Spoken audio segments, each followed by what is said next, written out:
네, 그럼 취재 기자와 이 문제 좀 더 짚어보겠습니다. 김도영 기자, 이 생활치료센터에 사람들이 많아지면서 이런 제안이 나온 거겠죠? 네, 이 중증이든 경증이든 간에 모든 확진자를 일단 격리를 하잖아요, 우리나라는. 네. 일단 격리하는 이 생활치료센터는 우리만의 좀 독특한 시스템입니다. 네. 바이러스 전파를 차단하는 격리와 또 확진자를 빠르게 치료하는 빠른 진료를 합쳐놓은 거죠. 전체적으로는 좀 관리가 수월하다는 장점이 있습니다.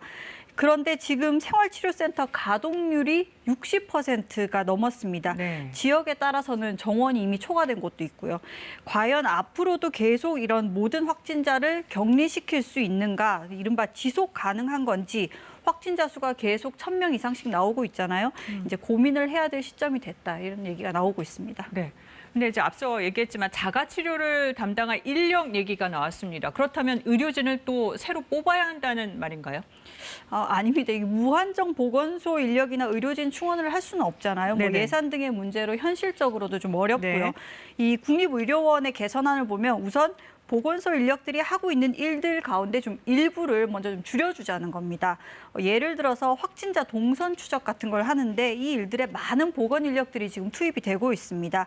이 확진자의 접촉자를 모두 찾아내서 감염을 차단하는 방식의 방역이 이제 좀 한계가 드러났다고 보고요. 지속 가능하지도 않으니까 이런 업무를 좀 과감하게 줄이고 자가치료 같은 데 집중을 하자는 겁니다. 사실 생활치료센터가 공무원들의 편의를 위해서 확진자들을 관리하기 편하게 좀 한 곳에 모아둔 거라는 지적도 있어 왔습니다. 그래서 생활치료센터를 장기적으로는 없애고 자가치료를 확대하되 대신 비대면 진료 등을 좀 담당할 수 있는 인력을 재분배하는 방식으로 문제를 좀 풀어나가자는 얘기입니다. 근데 일단 드는 생각이 집에 머물면 아무래도 다른 사람하고 접촉할 가능성도 높아지고요. 이게 관리가 잘 될까요? 그걸 많은 분들이 그 부분을 좀 우려를 하시는데요. 네. 그런데 지금 생활치료센터 의료진 현황을 보시면요. 의사 서너 명이 이제 수십 명의 환자를 좀 교대로 돌아가면서 보는 상황을 보실 네. 수가 있습니다. 이 보시면 의사가 10명이 넘는 곳이 병상이 1,600개가 넘는 이런 곳 한 곳뿐이었습니다. 실제로 한정된 의료진이 많은 환자를 감당해야 하는 상황이 벌어지고 있는 겁니다. 그렇기 때문에 비대면 진료 위주의 자가치료가 이걸 보완할 수도 있다는 겁니다.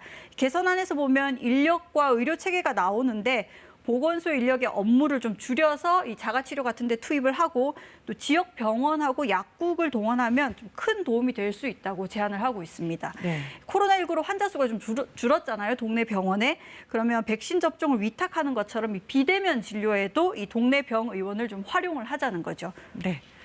근데 또 일부에서는 이제 생활치료센터에 있다가 환자가 숨지기도 하는데 집에 있으면 더 위험하지 않냐 이런 우려도 나올 것 같은데요. 그래서 이 자가치료를 좀 성공적으로 정착시키려면 위험의 수용성을 높이는 게 필요하다는 얘기가 나옵니다. 네. 이 자가치료를 한다고 해서 집에 방치돼 있다 이런 것도 아니고 동네에 무증상이나 뭐 경증 환자가 있다고 해서 동네 전체가 위험해지는 것 이런 것도 아니고요.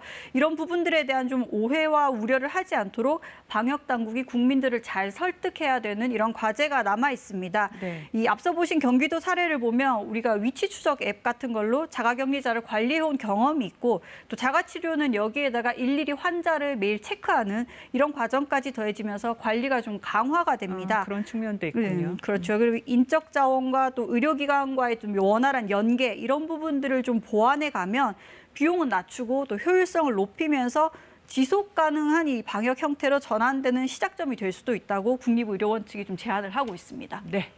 김도영 기자 잘 들었습니다.